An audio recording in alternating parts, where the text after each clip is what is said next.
I'm 79 years old, and one choice I made when I was 28 destroyed everything. And the worst part is, I didn't even realize it was happening. My name is Frank, and for 51 years, I've been living with a decision that seemed so small at the time, so reasonable, so practical. But it cost me my marriage, my relationship with my kids, and any chance at real happiness. And here's what keeps me up at night. I can point to the exact moment, the exact conversation, the exact choice, and I still made the wrong one. It was 1973. I was 28 years old, married to my wife Linda for 3 years. We had a 1-year-old daughter named Amy. I was working as an accountant at a mid-sized firm in Detroit, making decent money, not rich, but comfortable. We had a small house, 1 car, everything we needed. Then I got offered a job, big accounting firm in New York. More money, a lot more money, almost double what I was making, better benefits, clear path to partnership, everything I'd worked for, everything I thought I wanted. Linda didn't want to go. She was from Detroit. Her whole family was there. Her parents, her sisters, her friends. She'd lived there her entire life. And she told me straight up. She said, "Frank, I don't want to move to New York. I want to stay here, near my family. This is home." And I said something I've regretted every day since. I said, "Linda, this is our future. This is how I provide for you and Amy. We have to go." Notice what I said. I didn't say, "We should consider it," or "Let's talk about it." I said, "We have to go." Like it was a fact. Like there was no other option. Like her feelings didn't matter as much as my career. She cried. Told me she'd never felt so far from home, even though we hadn't left yet. Told me she was scared, that she needed her mom, that raising Amy without family nearby would be so hard, and I dismissed all of it. I told her she was being emotional, that she'd adjust, that this was what grown-ups did. They made sacrifices for their future. So we moved. Summer of 1973. Packed up our little house and drove to New York. Linda cried the whole way, and I remember thinking she was being dramatic, that in 6 months she'd see I was right, that she'd thank me for pushing us to do this. I was so stupid. We got to New York, and I threw myself into work. I was at the office by 7 in the morning, home by 8 at night. Sometimes later. Weekends I'd bring work home. I told myself I was building our future, providing for my family, doing what a good husband and father does. But really I was running away, because when I was home, I could see how miserable Linda was. She was alone all day with a toddler in a city where she knew nobody. No friends, no family, just her and Amy in a small apartment in a place that didn't feel like home. She tried to talk to me about it. She'd say, "Frank, I'm so lonely. I miss my mom. I miss my sisters. I don't know anyone here." And I'd say, "You need to try harder. Join a club, meet the neighbors, make an effort." Like it was her fault, like she wasn't trying, like moving away from everyone she loved because I wanted a better job wasn't already the biggest effort she could make. The job was everything I thought it would be. Challenging, prestigious, good money. I was good at it too. Got promoted twice in the first 5 years. My bosses loved me. I was the guy who'd stay late, come in early, never complain. The guy who put work first, and at home, everything was falling apart. But I didn't see it. Or I did see it, and I chose to ignore it, because acknowledging it would mean admitting I'd made the wrong choice. And I couldn't do that. I'd moved my family across the country. I'd disrupted our entire lives. I had to make it worth it. Linda got pregnant again in 1975, had our son Michael in 1976. And I thought maybe this would help. Maybe a second kid would give her purpose, keep her busy, make her happy. But it just made things harder. Now she had 2 small kids in a city where she knew nobody. And I was at work even more because now I had 4 people to provide for. I was on the partner track. Couldn't slow down now. I missed everything. Amy's first day of kindergarten, Michael's first steps, school plays, parent-teacher conferences, birthdays. I missed it all. And I told myself it was okay because I was providing. I was making sure they had a nice home, good schools, everything they needed. But they didn't need things. They needed me. And Linda needed a partner, not a paycheck. By 1980, Linda had changed. She wasn't the woman I married. She was quiet, distant. When I'd come home, she'd barely talk to me. Just give me updates on the kids and go to bed. We stopped having conversations, stopped laughing together, stopped being married, really. We were just 2 people living in the same house. And I blamed her. I thought she was being ungrateful. I was working myself to death to give her a good life, and she couldn't even be pleasant when I got home. I'd complain to my co-workers, say things like, I don't know what she wants from me. I give her everything except myself, everything except my time, everything except what actually mattered. I made partner in 1983, 10 years after we moved to New York. Everything I'd worked for, the reason we'd moved, the thing that was supposed to make it all worth it. And you know what Linda said when I told her? She said, "That's nice, Frank. That's it. No excitement, no pride. Just, that's nice." And I was furious. I'd just achieved this huge thing, and she couldn't even pretend to care. We had a massive fight.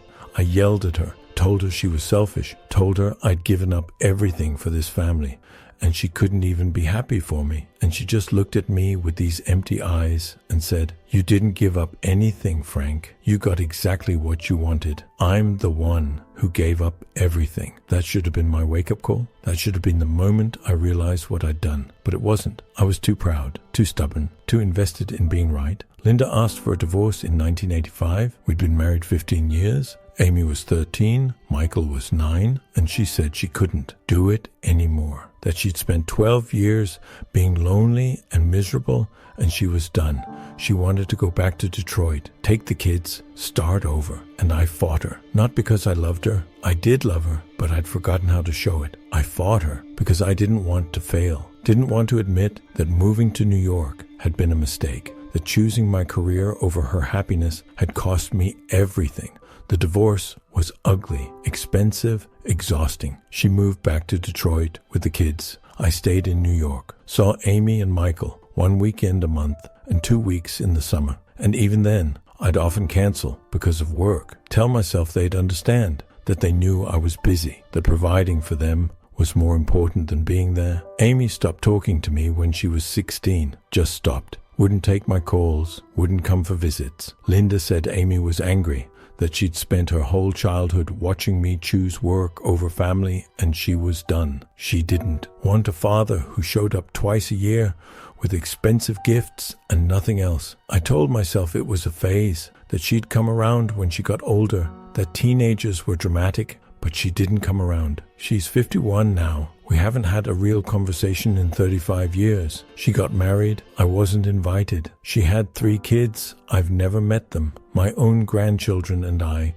wouldn't recognize them on the street. Michael tried longer. He'd still visit through high school, but even those visits were strained. We didn't know how to talk to each other. I'd ask about school, and he'd give one-word answers. We'd sit in silence. I'd take him to expensive restaurants, and he'd barely eat, and I didn't understand why. I was trying. I was there. What more did he want? He wanted a dad. Not a stranger who showed up once a month and pretended to care. He wanted someone who knew him, who'd been there for the small moments, not just the big ones. Someone who chose him over work. And I never did that, not once. Michael kept in touch longer than Amy, but barely. Now we talk maybe twice a year, birthdays and Christmas, short calls, surface level. He has a family too, 2 kids. I've met them once. They called me Mr. Patterson, not Grandpa, Mr. Patterson. Linda remarried in 1991. Guy named Robert. He was a teacher, didn't make much money, but he was there. He showed up for Amy and Michael, went to their games, their graduations, their weddings. He became the father I should have been, and my kids love him. They call him on Father's Day. They visit him on holidays, and I get a text message if I'm lucky. I kept working, made more partner, more money, bigger clients, and I was miserable, completely miserable. But I didn't know how to stop. Work was all I had. It was my identity. Who was I if I wasn't the successful accountant? The guy who made partner? The guy who provided? I was nobody. That's who I was. I was a nobody who traded his family for a job title. I retired in 2008. I was 63, and suddenly I had all this time and nobody to spend it with. I'd go entire weeks without talking to another person. I'd eat dinner alone every night in my apartment. I'd watch TV alone, go to bed alone, wake up alone. And I realized this was it. This was my life. This was what I'd worked so hard for. Nothing. I'd worked for nothing. I tried reaching out to Amy and Michael, writing letters, emails, calls, begging them to let me back in, to give me another chance. And Amy never responded. Michael would respond, but it was clear he was just being polite. He didn't want a relationship. Too much time had passed. Too much damage had been done. I went to therapy. Finally. At 65 years old, I went to therapy, and the therapist told me what I should have figured out 40 years earlier. She said, "Frank, you chose work over relationships, and now you have work accomplishments and no relationships. That's not fixable. You can't get that time back." And I broke down, cried in a way I hadn't cried since I was a kid, because she was right. I'd made a choice when I was 28 years old, moved to New York, put career first, provide for my family by being absent. And that choice quietly destroyed everything that mattered. Quietly. That's the key word. It didn't happen all at once. It was slow, day by day, year by year. Linda getting lonelier, the kids growing up without me, the distance growing. And I didn't notice because I was too busy working, too busy achieving, too busy being successful. By the time I realized what I'd lost, it was too late. You can't rebuild a relationship with adult children who don't know you. You can't fix decades of absence with apologies. You can't undo 51 years of wrong choices. I'm 79 years old now. I live alone. I have money, a nice retirement account, a paid-off condo, everything I worked for, and I traded all, every cent, for one more day with my family when Amy and Michael were little, for one more chance to choose them over work, for one more opportunity to tell Linda she was right and I was wrong. But I can't. That's not how life works. You make choices and you live with them.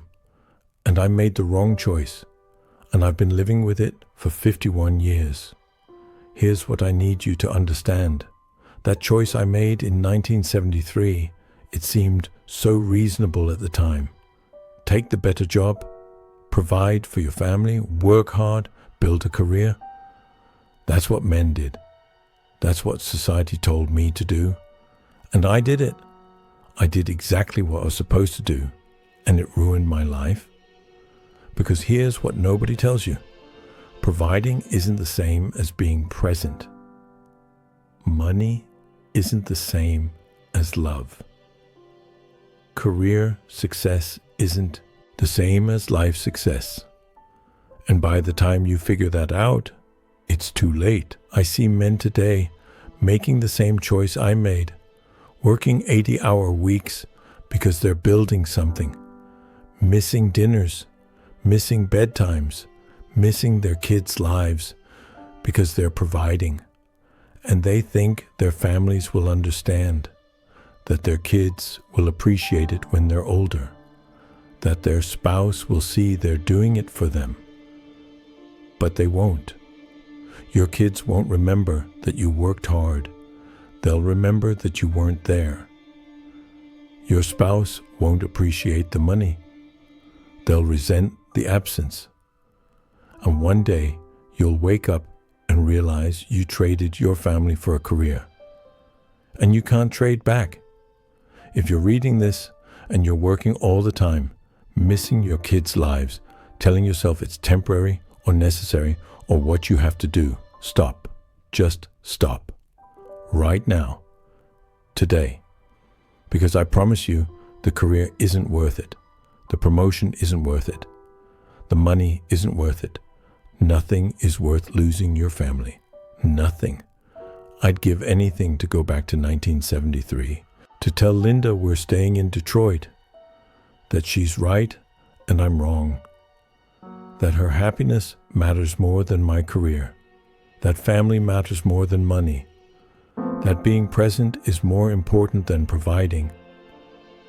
But I can't go back. I can only sit here at 79 years old, alone in my apartment, and tell you my story. Hope that maybe someone will hear it and make a different choice. Choose differently than I did. Value the right things, because I chose wrong, and it cost me everything, and I can never get it back. That one choice when I was 28, moved to New York for the job, put career first.